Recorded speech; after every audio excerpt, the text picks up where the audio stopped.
What's up, guys? We're here at AMC Town Square with Chasing Cinema. This James Shoe.com, and we got a movie that I'm very much looking forward to talking about right now with you.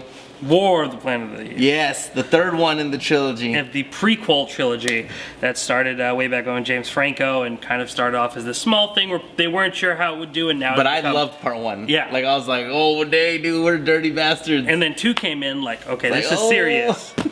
And now we're here finally at the trilogy, War of the Planet of the Apes, which has constantly pushed the boundaries of visual effects, have been like the leader in that type of technology that I'm spacing the name of right now. But what do you think about the third in the trilogy of the Planet of the Apes? If this is what Matt Reeves does, yeah, and he's writing and directing the new Batman movie, yeah, it's gonna be awesome. Yeah, this movie didn't let me down in any way, shape, or form. Anywhere between the, and I can't believe I can't remember what it's called either, with Andy Serkis. He's the master of motion capture. Motion capture. Yeah, we both forgot. They've taken this motion capture. There wasn't, like in Wonder Woman, which my favorite movie of the year. Wonder Woman, when she's holding the tank. Yeah. It's like, oh gosh. Yeah. It just didn't look good. It looked horrible. There wasn't one scene for me, I don't think, anyways, that I saw that I didn't feel like I was looking at an ape. It's pretty interesting that, like, most movies, even still today, like the advancement of technology, where you could go, I could tell that CGI. There are times in these movies where you don't know if it's a real ape or not, even though we all know it's not. Like, it's incredibly hard to distinguish the fakeness of you know, and I don't think there are any real apes actually used, and I mean, it's so hard to believe that. I think I said this in the last one, probably. But I'll probably say this again. If you could somehow, like, grab someone from the past or take this movie and put it into the past, they wouldn't even know. Yeah. They'd be like, how did they train the apes to It's incredible. And how did they do that? You know, and last year, unfortunately, or 2 years ago when Dawn came out, you know, I don't think visual effects wise it got the respect it deserves. No, because hopefully the Oscars, bro, are stuck up people who just can't understand artistry at its finest. Well, it's interesting because, you know, obviously Andy Serkis has been kind of going around and people have been saying he deserves this honorary Oscar for everything that he did, which is awesome because though this is not the first time Andy Serkis has done the motion capture thing, this is definitely his baby. Like, this is what he will. It's what he does, man. As far as like when we look back, like you know, 50 years from now, we're looking back at technology from the modern era of film. We'll always look at this trilogy as kind of what Andy Serkis did. Is like bringing this technology into motion picture. The story was, I loved it. Yeah. Loved the story. The music, loved it. And lack of music. I think this was the quietest of the Apes movie, and it so cleverly uses silence as kind of this tone setter for the first half. I think this is a dual tone movie where we go in this first half and we're kind of really exhausted, we're tired, we want to get this kind of, bring this to all of an end, and then we ramp up and we kind of get all that energy back in the end to fight back. And the score was phenomenal, though. And Woody Harrelson's character, loved him.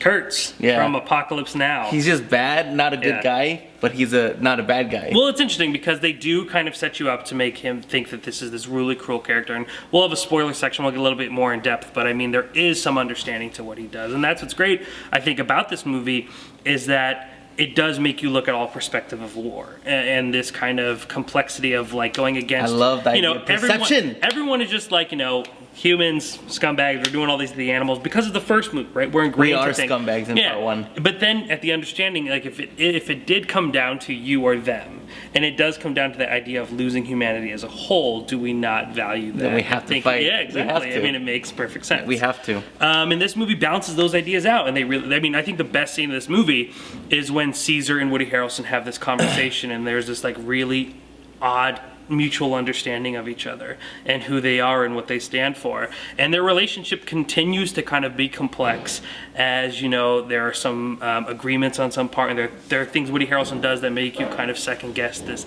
evil, you know, he's not just this stereotypical villainous, I'm the bad guy that won't do anything good. There's these constant understandings of why these characters are doing that. Introduction of Bad Ape, played by Steve Zahn. Were you a fan? Yeah. Yeah, he was great little comic relief, a great new character that I think audiences will really definitely be a fan and he's of. not annoying. No, he wasn't annoying. He wasn't over the top. I mean, his moments came very sparingly, and rightfully so, because most of this movie is so heavy, and it's so, like, much to take in. There's this really intense scene once Woody Harrelson and Caesar have this kind of face-off, and we cut to him. We have that little moment of breathing before it gets heavier and heavier. What else did you think? I don't know. That was like everything, I think. Yeah. I don't have anything negative to say about the movie. I really enjoyed this movie. It was like 9 out of 10. Loved it. Well, yeah, before we hop into the spoilers, I just want to compliment this movie because of the ideas that it presents and all of these really great complex characters that are constantly going about. You know, there's this running theme in this movie as well where Caesar is kind of battling this need to do this deed without giving too much away, even though some reviews are spoiling what the point is. And we just kind of see these elements, and he's haunted by Koba from the previous film in this movie. And there is this element of him where it's not so much Koba he's seeing, it's just kind of seeing what he is becoming. And there is this really great inner conflict between Caesar alone. Like you said, Woody Harrelson's character is really great and kind of comes from this very dark place, very inspired by Apocalypse Now. There's even like a little nod to Apocalypse Now. It says there's like this graffiti written called Apocalypse Now. And I think just this movie of understanding different perspectives really is kind of where it strides. But also filmmaking, visual effects, score, use of sound. I mean, everything in this movie just kind of comes together so perfectly. Story, man. Which I would say is the best of the three and easily one of the best films of the year. You did say Wonder Woman is your number one. Does it still remain your number one after seeing this? I think your term is always what is it called? Hype something? Oh, first day hype? Yeah, first day hype. So Okay. I don't want to say nothing. This is actually my second time seeing this movie, third time seeing a good chunk of it because I saw so much at CinemaCon. And every time I see it, there are little aspects that I pick up on that just make it so much more better. I mean, the storytelling in this movie is so strong. Yeah, and the then you have the visual, storytelling, the bro. technology. I mean, that's the thing though, it's like, yes, we have the top line visual effects, but at the end of the day, it's this story. It always goes back to story, Yeah, though. it always goes back to story and this literal huge arc of Caesar, who Caesar was when we first met him, and now where we are with Caesar and his family. And it's just this incredibly complex understanding of this character just trying to figure it out. Like, he's just trying to understand what his role is, and it's pretty powerful. I love all the little ape kids. Yes, the little chimpanzees. Oh, chimpanzee, I'm sorry. Well, no, actually, chimpanzee, I might say that wrong. I get confused on which. The little kids. Little apes. I love them. The little apes, they're Let's so hop. cute. Do you want to hop into spoilers? Do you have anything else to say? No, just to watch the movie, freaking A. Yeah, watch the movie, and be ready to go through a whirlwind of emotions because there is action, there's anger, there's sadness. This movie does really take you full circle, and you have Steve Zahn to play the comedic relief. You could check out our review for Wish Upon right up there. That White Eye. Anything else this week? No, that's about it. No, we'll do it's the only thing you spoilers. need to worry about, definitely, is How far in the video are we, can't they? 750. 750. Okay, so spoiler talk. I know that I didn't want Caesar dies at the end. Yes. I got so sad. Yes. And But we knew it was coming. It needed I to knew happen. it had to happen. It was like when I saw Leonardo DiCaprio die in Titanic. I was just like, Yeah. oh, come on, just let him enjoy New York with Rose. Yeah. But then it's like, no, he has to die. This movie, same thing. He has to die. I'm sad about it. I hate it. But that's what makes such good movies is when when they do that. We are end of the day, even though this movie is about the Planet of the Apes or how the apes or the planet becomes the Planet of the Apes, like we said earlier, this movie is literally the arc of a character. And that's what's so beautiful, I think, about Caesar's last moments is that he kind of realized that he's done what he's needed to do. And then he's kind of accepted the fact of like going on because there could have been a struggle. I mean, they could have done things, but he was ready. Like he knew he did all he could do for apes and like everything he has done. And there's this great arc of him being this one ape who wanted to be with a human, who didn't want to be with apes. He didn't like being with apes. He was miserable in that place. He wanted to be with his human. He goes. He learns that even apes can have this conflict with him. And then at the end, he kind of realizes of what this war did to both sides, because like again, going back to Woody Harrelson, while he doesn't obviously has this brutal hatred for him and he wants him dead, there is this understanding. There is this understanding that he killed his own child, and when he's talking to him, he's crying not because he wants him dead, because he feels for this very sick man driven to this because of the disease that he and this revolution that he kind of led. And then we kind of come to this point where he's found peace for his family and he's ready to go. And I think for me that is the perfect character arc. You know, Planet of the Apes is about so much, but it is not about this character reaching his story. Definitely one of the best trilogies that I can even think of. Yes, definitely. One of the best I can think of in the past like 20 years for me. I really enjoyed the moment too of the trader ape. Yes. And then- Winter or the other Not Winter, the other one. Okay. Where he's on top of it. He is watching this happen, and I was just like, I knew he was gonna do it, but I didn't know. And Yeah. then when he did, I was like, Well, yes, I think man. that, I mean, even though we do kind of know that moment's coming at that specific point, they do kind of lead us astray sometimes because in the very beginning of the movie, we're attached to this one specific soldier. And I thought he was going to I help think, him. Yeah, a lot of the movie would point, and there's this constant when he's talking with Woody Harrelson, we look at him and we see this kind of And he feels conflict. bad because he knows he let him live. So you kind Dirty of are led to bastard. believe that this guy is going to make the difference. Yes, I and he thought does that. it. Yes. And he does it, and then there's that kind of and like for me, that's a really great moment too because it's disappointing, but it's like this man is not like fighting his conscience as much as he's like this person wants to end our race, and there's this really great conflict even in that small character, which I don't even know if we get his name. We might get his name once or twice. He's not like a super important character, but he is peppered through there for you to understand like a very more sane, humanized what a humanized would think about. And then the traitor ape comes out and saves them. I was like, or saves Caesar. I was like, Yeah. you gotta do that. You're that's, kind, that's, bro. that's You gotta do another that. one of my favorite moments is there any part of you worth saving? And he asks him that, and he kind of has that moment. What else here? Great, we see Cornelius, if that is going to The be son. Caesar's son, if that is going to be the Cornelius of the Planet of the Apes. Dude, I kind of want to watch the Mark Wahlberg one now. No, don't watch the Mark Wahlberg one. Watch the Charlton Heston one. Let me bring you what is considered one of the best films ever made in America. I mean, it is a great age Yes, the visual effects will be a disappointment looking at these now, but it is very good. It's like watching Star Wars. It will be like, I swear it will be. I just can't do it, dude. Well, maybe you find appreciation. But Mark Wahlberg, that's a bad movie. Like, if you ask people the worst Planet of the Apes of the... if you include that, it's 9. That's the worst one. Yeah, I get it. Where else were... so Cornelius, we get a lot of explanation in this. We figure out how they get to kind of the desert setting. When we get to Planet of the Apes, it is a desert. Yeah, no, when we saw that part, I was like, oh my gosh, it's Charleston. And then we I was like, Statue of Liberty is going to pop up? And then we actually get the explanation of why humans, when Charlton Heston crash lands, aren't speaking, and why they don't speak, and that, even though that's a little part of the movie, it is like this really, really great, nod to what's to come. And I'm kind of curious what's going to happen now, because I don't see letting this trilogy go. Like, no. I don't see that Money letting him talks. go.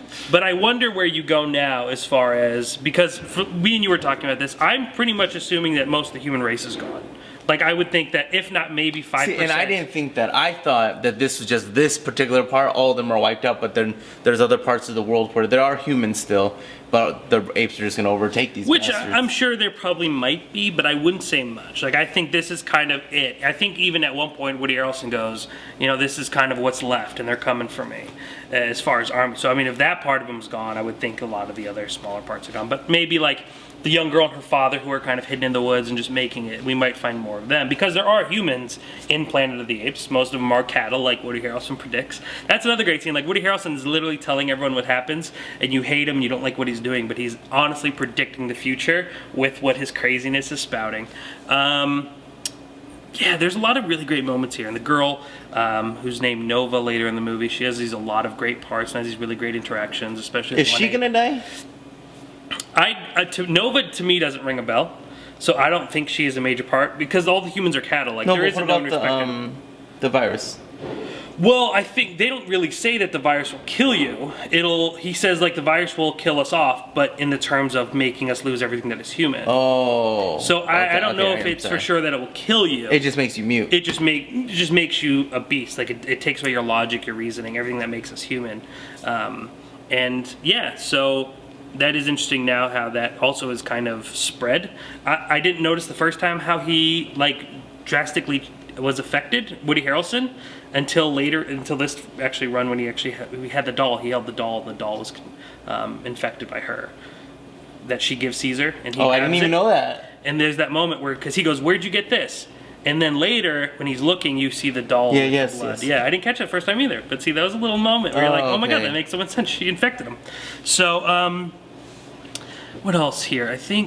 Honestly, this is a great movie, and I think that it finishes the trilogy on such a high note. The Caesar trilogy, if they are going to continue, it is going to be a shame without Andy Serkis. I wonder where they'll go, and they don't really have kind of the leader or who will take the role of kind of telling the story from now on. Did they you say have Maurice. not Kubo? Oh, that's Kubo and 2 strings. Koba. Koba. Did they say he's dead? Because in part 2 it doesn't show. I mean, he goes down the. He falls. I would assume Koba's Okay. dead. Yeah, and plus, if not, like that would be really like straight from just kind of wander on that desert and be like, hey, you know. But I mean, I guess you have Maurice, you have Cornelius. So I would assume the next time we visit the Planet of the Apes, if we do, or in what They will. No, but I just mean like in what timeline, like where we will be. Cornelius will probably be the leader as an adult. Maybe they'll do it in like 30 years. Yeah. 30 years later. As he's like kind of taken over as the leader and see where apes are, because there is a lot of unanswered questions. Like still looking back at the Planet of the Apes, there's still so many things where you're like, okay, well, how does this work and how does this happen? So I'm still kind of curious because they've developed clothing, they start walking on 2 feet, and it's kind of interesting that they would start walking on 2 feet if they are just still around apes, even though their evolution of thinking is obviously getting higher and they're all speaking. So there is a huge gap still. Like we're probably 50 years ahead of ourselves, or if not longer. But it's curious to see where we're going to go from here. I love it. And then if we do Planet of the Apes, if we do remake Planet of the Apes again, The Heston one.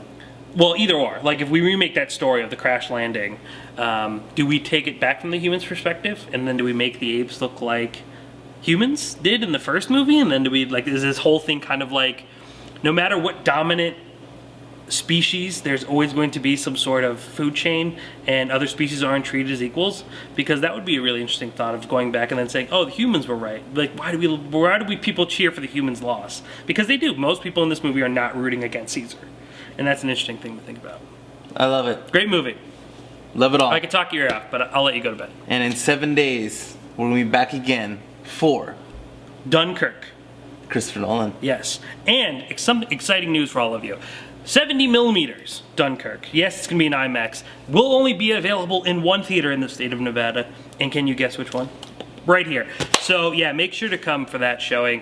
70 millimeters only going to be available here. Unfortunately, IMAX 70 millimeters not going to be available here, but we'll have IMAX digital and the 70 millimeter print at AMC Town Square. So make sure to come out for that. Which won't be the AMC. It won't be the Dolby Atmos. No, I don't believe IMAX? so. No, I don't believe it's going to be in the IMAX because this is a 70 millimeter print. I believe like when they did Tarantino. Yes, they did that in theater 5. So Yeah. I'm wondering if it's still in there.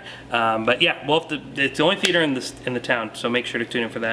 And then also next week is Valerian. And the City of a Thousand Planets. Yes, that one. It's not getting great reviews. It's mixed, Yeah. So you never know. Divisive. What? Divisive. Yeah, divisive. Yeah. Divisive reviews, I guess. Yeah. Well, come see Planet of the Apes. War of the Planet of the Apes. This is a great trilogy and one of the best trilogies that I think we've produced this generation. JasonSinema.com. Film Lovers website.